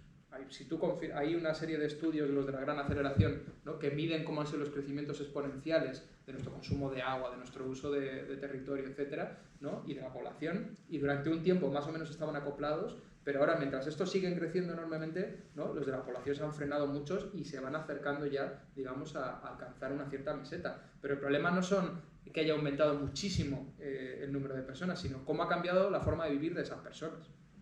Porque cuando se accede, de alguna manera, a lo que se ha vendido como el modo de vida deseable, ¿no? Que es el de Estados Unidos y Europa fundamentalmente, ¿no? Y de repente millones de personas acceden a algunos elementos de ese modo de vida, es cuando los impactos crecen exponencialmente, ¿no? Y ahí está pues ese espacio paradójico, por ejemplo, que es China, ¿no? Con lo que ha supuesto digamos, a nivel de impactos, a nivel de reposicionarse geopolíticamente, etcétera, ¿no? Entonces, el problema es de la forma de vivir y no tanto de los números, porque en todos los ámbitos relevantes de acceso a vivienda, de acceso a recursos, de acceso a alimentación, ¿no? Hay buenos estudios que plantean que eso sería posible haciendo las cosas de otra manera, ¿no? Por ejemplo, en términos de recursos, estabas hablando de la biomasa, que efectivamente es un recurso muy, muy sensible, ¿no? Claro, la manera en la que se calentaba la gente históricamente es extremadamente ineficiente. A día de hoy, por ejemplo, ¿no? Solamente con lo que se sabe sobre la arquitectura bioclimática, ¿no? Otras formas de construir, atender a la orientación, pero incluso algunos dispositivos específicos, porque hay innovación que es buena innovación. Lo que pasa es que la mayoría de la innovación está orientada a generar beneficio capitalista. Pero, por ejemplo, nosotros colaboramos con investigadores en México que tienen un instituto de tecnología apropiada que han llevado a un extremo de sofisticación, ¿no? Las estufas de leña, se llama estufa Pazzari, que han aumentado su eficiencia hasta en un 90%. Digamos, con el modelo de partida que tenían, ¿no? Hablando de eso, podríamos hablar de nuevas prácticas de producción de alimentos que son mucho menos intensivas en territorio, ¿no? Etcétera. O sea, hay muchísimo hecho sobre eso, pese a que no se ha dedicado casi nada de energía a ello, ¿no? Pero hay muchísimo hecho sobre eso que en esas bases, ¿no? Y si atendiéramos simplemente a lo que ya existe, porque toda la maquinaria que ya existe, todas las viviendas que ya existen, ¿no? Todo lo que ya existe, es muchísimo, ¿no? O sea, lo que pasa es que no está bien repartido. Lo que me lleva a la cuestión del mundo rural histórico. Yo no idealizo el mundo rural histórico. Primero, el mundo rural es una macrocategoría que es poco útil analíticamente, porque no vivía igual un pescador que vivía un agricultor, ni se vivía igual aquí que se vive, ¿no? En otras partes del planeta. Ha habido un montón de organizaciones, ¿no? Políticas distintas con esa base agraria, ¿no? El imperio chino tiene una base agraria, igual que lo tenía el imperio azteca o que lo tenía, digamos, el mundo rural aquí vizcaíno en el siglo XVIII. Es decir, que el mundo rural es una macrocategoría, ¿no? Que yo creo que no conviene utilizar como referente histórico, pero sí quizá como referente metabólico, que es a lo que yo me refería. O sea, que tenemos que pensar en cómo poder vivir del sol y de la tierra. Eso sí que es muy, muy relevante. Pero porque además es que va a ser así antes o después, queramos o no queramos. Es decir, porque serán siglos, serán décadas, serán años, no lo sé, yo no soy pitoniso, no tengo ese interés, ¿no? Pero todo el mundo sabe que esto que hemos vivido como la industrialización capitalista es una excepcionalidad histórica, ¿no? A lo mejor se acaba por el lado del desastre climático, y entonces ya no hay nada más que hablar, pero si no se acaba por ese lado del desastre climático, ¿no? Va a haber que adaptarse a, digamos, el descenso, ¿no? a esa disponibilidad de recursos. Entonces, es inspirador, yo creo, muchas veces esas prácticas, pero no idealizando una especie de modo de vida que yo creo que es problemático. Yo no para nada voy ahí, pero también yo creo que en este mundo, ¿no? Particularmente aquí, que hemos tenido ese referente rural franquista, ¿no? Hay que también hacer el ejercicio de reivindicar cosas que eran positivas. O sea, por ejemplo, la organización económica en torno a los comunes, que ha estado presente pues, desde, por ejemplo, el Tribunal de Aguas de Valencia, cómo se distribuía el acceso a la pesca, cómo se distribuían los recursos forestales, ¿no? Cómo muchas veces también incluso los agrícolas, no es que lo diga yo, es que desde que ganó el Premio Nobel de Economía Elinor Ostrom, ¿no? Hasta la actualidad, toda la exploración alternativa sobre economías no capitalistas se articula en torno a la noción de lo común. Pues eso es una herencia directamente de los mundos, digamos, populares, rurales, no solo rurales, sino populares, también populares de las ciudades, que tienen una lógica del común, ¿no? En términos democráticos, o sea, yo por ejemplo que siempre he militado en espacios libertarios, claro, nos hemos hecho muchas fantasías sobre la revolución, sobre cómo tal, que si la asamblea joder, tenemos un espacio de gestión de toma de decisiones democrático asambleario que existe ahí funcionando desde hace siglos, pues eso ¿por qué no lo vamos a reivindicar, ¿no? Y reivindicar esos espacios puntuales no significa, ¿no? Comprar un pack completo necesariamente, ¿no? Y luego en relación a lo último, que es la cuestión de las soluciones, pues el asunto que tenemos aquí es que, claro, problemáticas de la envergadura a la que nos enfrentamos, ¿no? deberían estar ocupando a todo el mundo en todos los sectores permanentemente, porque solamente así podríamos dar probablemente con respuestas, ¿no? Digamos a la altura de lo que necesitamos. Ahora, lo que sí que creo es que hay muchísima gente más interesada, o sea, hay muchísima más gente interesada en que organizáramos las cosas de otra forma, ¿no? Que la que está interesada en continuar en esta trayectoria. La cuestión es cómo articular eso políticamente. A mí, por ejemplo, pues yo qué sé, hay iniciativas de repente que me parecen muy inspiradoras. Te puedo contar, en esta charla no me centraba en eso, en otras solo me centro en eso. De hecho, escribimos un libro que se llama De crecimiento del qué al cómo, con esa orientación, digamos, práctica, entre comillas, ¿no? Buscando referentes, ¿no? Buscando un poco cómo podrían ser grandes líneas que orientasen, ¿no? Pero te pongo un ejemplo como el de la alimentación, que lo hemos tratado varias veces. O sea, el enorme problema que tenemos con la alimentación hoy. Por ejemplo, en el Estado francés están explorando una fórmula que lo llaman seguridad social de la alimentación, ¿no? Que permite simultáneamente garantizar el derecho a la alimentación de la gente que no lo tiene hoy garantizado, que viven precisamente pues, esa situación de exclusión alimentaria, ¿no? Un sistema de cotización, que es lo que están tratando de plantear en proyectos pilotos, en los que todo el mundo contribuyera, como contribuimos ahora en otros espacios, ¿no? Y todo el mundo tuviera acceso a un mínimo de recurso para alimento mensualmente. 150 euros están probando ahí, ¿no? Y además un espacio de exploración democrática, lo llaman cajas de la seguridad social, en la que cada territorio decidiera en qué se puede gastar o no ese dinero, ¿no? Y por tanto que está convirtiéndose en una forma de garantizar ingresos a gente que, por ejemplo, produce en términos agroecológicos. Pues eso, por ejemplo, es una política decrecentista, claramente, ¿no? Que está inspirada en muchas lógicas comunales, ¿no? Que tiene una raigumbre rural, pero que no significa que ahora yo voy a vivir como mi abuelo, que por suerte no tengo que hacerlo, ¿no? Pero es que ni una cosa ni la otra, digo, porque tenemos que saber situarnos en valorar lo que hay que valorar también, porque el desprecio generalizado que se ha dado al mundo rural, también el autoodio, cuando no sé cuántos de nosotros, o nuestros padres, o nuestros abuelos son o eran campesinos, también es un problema cultural muy grande que tenemos aquí. Porque mis dos abuelas y mis dos abuelos eran campesinos. Joder, pues también algo bueno habría en eso, ¿no? No va a ser todo malo, ¿no?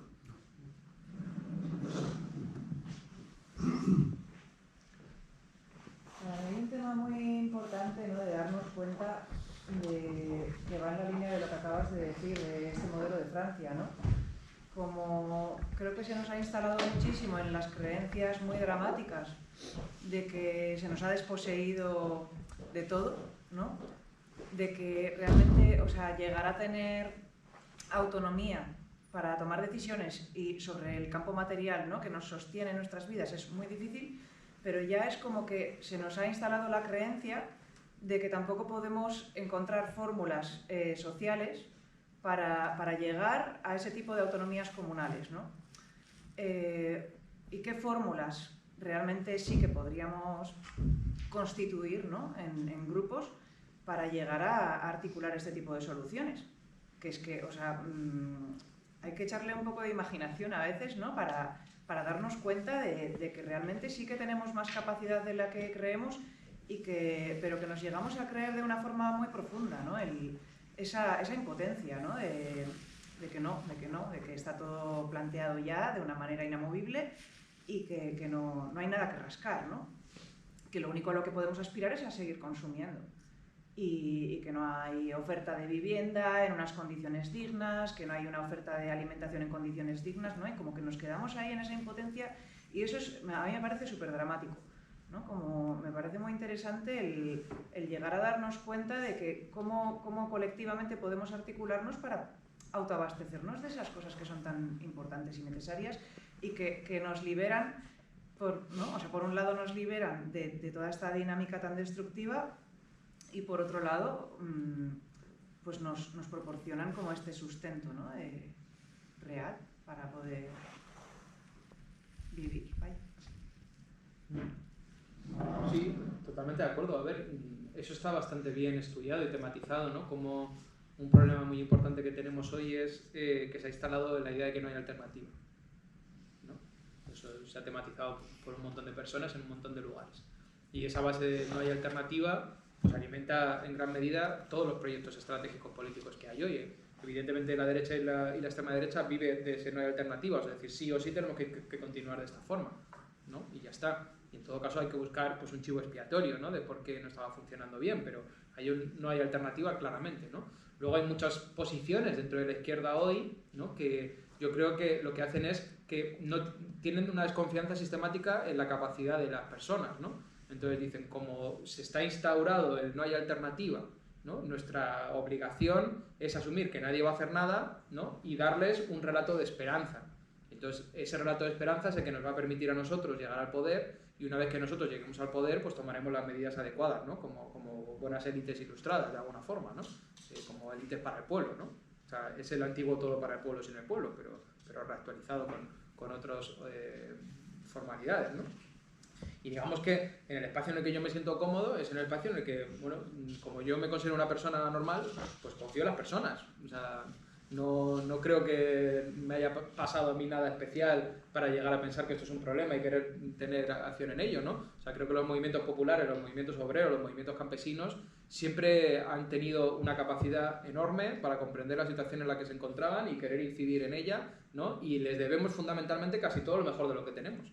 Sí, casi todo lo mejor de lo que tenemos se lo debemos a esas luchas, fundamentalmente. O sea, no se lo debemos al capitalismo, ni se lo debemos, ¿no?, necesariamente a esa producción industrial, porque si hubiera sido lo que ellos tenían en mente, si la industria hubiera sido lo que ellos tenían en mente, viviríamos como en Manchester, en el siglo XIX. O sea, estarían trabajando nuestros hijos, no podríamos respirar y estaríamos muriendo. O sea, si ha habido algo bueno que ha salido de todo eso, ha sido por las luchas populares, obreras y campesinas, fundamentalmente, ¿no?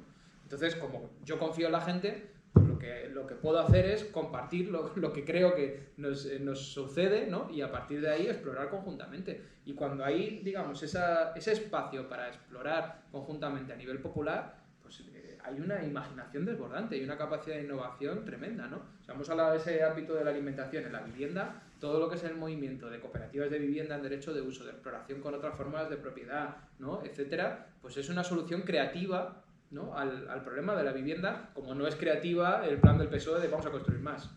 Bueno, pues igual, yo qué sé, ¿no?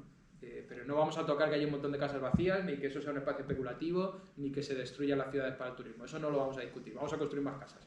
Porque claro, el problema es que no hay casas, seguro. Todos sabemos que no hay ninguna casa, ¿no? No hay ninguna casa vacía, ¿no? Entonces, pues yo por eso creo en esa articulación, digamos, ¿no?, comunal y comunitaria. Ahora, que es complejo, pues claro. Es complejo porque hay muchísimos obstáculos, ¿no? Y muchos obstáculos que no solamente tienen que ver con que la gente no quiera vivir de otra manera, yo creo que mucha gente quiere vivir de otra manera. O sea, nos centramos mucho en los privilegios, que es verdad que tenemos muchos, pero ¿y los malestares? O sea, hay un montón de espacios que explotan ese malestar de manera muy inteligente. De espacios políticos, vuelvo a la extrema derecha, no es casual que las iglesias evangélicas sean una de sus vías de entrada, porque la gente quiere vivir en comunidad, la gente tiene insatisfacción con la forma de vivir, quiere encontrar un sentido. Pues es que eso es lo mismo que nosotros estamos viendo, solo que, bueno, se vehicula por otro lado, ¿no? Por ejemplo, pensemos en la enfermedad, pensemos en la enfermedad mental, pensemos en el aislamiento, la soledad no deseada. O sea, hay mucho malestar en nuestra forma de vivir también, ¿no? Enganchar con ese malestar es una tarea que también nos toca. Y no solamente vendiendo promesas de esperanza, que yo creo que eso tiene las patas muy cortas realmente, ¿no?, sino proponiendo posibilidades de transformar nuestra vida también en colectivo, ¿no?, que es un poco lo que yo creo que esto trata de hacer, ¿no? Y que además, siguiendo ese hilo, es lo único que nos puede empoderar como individuos, porque tenemos que desarrollar creatividad, lo has dicho, o sea, salir de ese raíl e inventarnos. Es incómodo, tenemos que tal y hablar y hacer y tal, pero es lo único que nos da la individuación, en colectivo y tal. Para mí es la clave para salir de este sistema que ya ha hecho caput. Sí, lo que pasa es que es verdad que es ir a contracorriente. Esa es la cuestión. Es un poco ir a contracorriente, yo eso sí que lo entiendo. ¿Por qué? Pues porque hoy se favorece el que no incidas, el que no digas nada, el que estés en tu casa, el que consumas, en que estés con tu teléfono móvil, ¿no? Eso es lo que se incentiva. Que eso es profundamente dañino, eso es lo que a la gente le hace daño, porque se siente mal, porque siente que su vida no tiene sentido, porque está triste, deprimida, ¿no? Entonces, ese es el carril que se incentiva, ¿no? Esto es de alguna manera, pues decir, bueno, vamos a girar un poquito, ¿no? Pues como cuando, yo qué sé, cuando en el trabajo de repente alzas la voz y dices, es que esto no puede ser así, tiene que ser de otra manera, pues ya sabes que te van a mirar un poco regular. Como cuando en tu pueblo dices, oye, pues es que este proyecto igual no tiene por qué ser, pues ya sabes que igual te va a dar algún problema, pero igual te va a dar muchos también satisfacciones, alianzas, ¿no? Y amistades. Yo lo mejor que me ha dado la vida son lo que me he encontrado en la lucha, realmente, ¿no? Sí, es ese aspecto que tú decías, que la pregunta es muy profunda, en el sentido que muchas veces, ¿no?, ante el discurso del decrecimiento, ¿no?, pero tú quieres volver a vivir como tu abuela, siempre es en negativo, siempre es tienes que renunciar, tienes que estar peor, tienes que... Cuando la pregunta de verdad es saber, ¿tú cómo estás? ¿Tú qué necesitas? Si de verdad la gente, todo el mundo, hacemos el ejercicio de responder a estas preguntas, de repente nos damos cuenta que tantas cosas de comodidad material ¿no?, todo lo que poder viajar, el poder las casas, el poder la comodidad, que teóricamente es lo que produce nuestra felicidad, en realidad en la pregunta individual cada uno sabe que no es así. Y es lo que él dice, ¿no? De repente el compartir con otros, el poder elegir tu vida, el poder ser autónomo, estas cosas son carencias que nuestra sociedad no responde, solo responde con la riqueza material, y la riqueza material ya se está viendo que no produce, ¿no?, felicidad, sino que al final produce muchos problemas, ¿no? Pero esas son las preguntas que es difícil hablar, ¿no? Porque también hay un tapón cultural, ¿no? O sea, decir que el relato del éxito es el que consume mucho, el que es rico, el que viaja, el que va, el que viene, ¿no? Ese es el relato del éxito, que a todos nos afecta, ¿no? Pero seguramente cuanto más jóvenes somos, ¿no?, o en esos momentos más sensibles, pues quizá incluso más permeables somos, ¿no? Pero luego en realidad, no lo sé, no lo digo por mí, porque digo, a lo mejor yo es que soy un raro, no lo sé, ¿no? Pero nosotros hemos tenido, por ejemplo, con mi compañera, ¿no?, una experiencia muy, muy bonita en el proceso de reconstruir nuestra casa, ¿no? O sea, una casa vieja que tenemos que reconstruir. Que yo decía, pues esto es una cosa como muy personal nuestra que hemos hecho, ¿no? Y luego de repente te das cuenta de lo que supone para otras personas, ¿no? Entonces, invitar a la gente a que venga a currar en una obra en agosto, ¿no?, en términos de nuestro marco cultural dominante, pues parecería lo menos atractivo del mundo, ¿no? Es decir, joder, pues si me podía ir yo de vacaciones, coger un avión, ¿no?, e irme a Costa Rica en vez de estar aquí poniendo cal, ¿no? Y en cambio, ¿no?, lo que nos transmite un montón de gente es que es uno de los momentos donde más disfrutan de todo el año. ¿Por qué? Pues por lo que supone hacer un trabajo compartido, ¿no?, tener ese espacio de convivencia, hacer algo que de repente tiene un sentido, ¿no?, un sentido específico en el que puedes participar, entonces hay una lógica de intercambio, ¿no? Entonces, la gente, muchas personas, eso nos resulta extremadamente satisfactorio, ¿no? Y lo que pasa es que hay un bloqueo cultural para reconocer que eso puede ser satisfactorio, ¿no? O sea, que en algunos casos se rompe, ¿no? Porque de repente ir a coger setas o tal, pues eso parece que sí, que podemos aquí reconocer que es algo que nos da placer, pero no puede darnos placer poner cal en una pared, porque eso, ¿no? Claro, evidentemente, si es tu trabajo toda la vida y estás destrozado y tienes 60 años y tienes que ir yendo a la obra todavía, pues cómo lo vas a desear, ¿no? Pero cuando eso se convierte en una cosa compartida, pues puede haber muchísimo placer en el trabajo.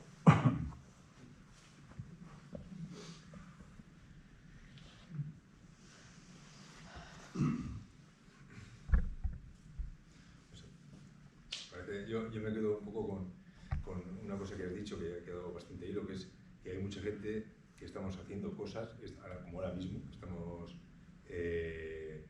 trabajando, que estamos abiertos a dudas, abiertos a la reflexión, y eso está enfrente con un discurso único o unos pocos discursos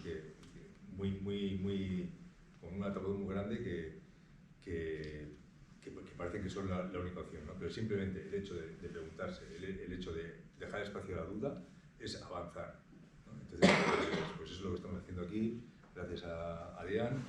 Os animo que cuando salgáis dejéis algo en la hucha para poder también hacer la parte más estratégica, jurídica y meter un poco caña y que vean que las 4.000 alegaciones que presentamos al PTS tienen un peso y estamos discutiendo y abriendo dudas también a esa visión también monolítica de cómo hay que organizar el territorio.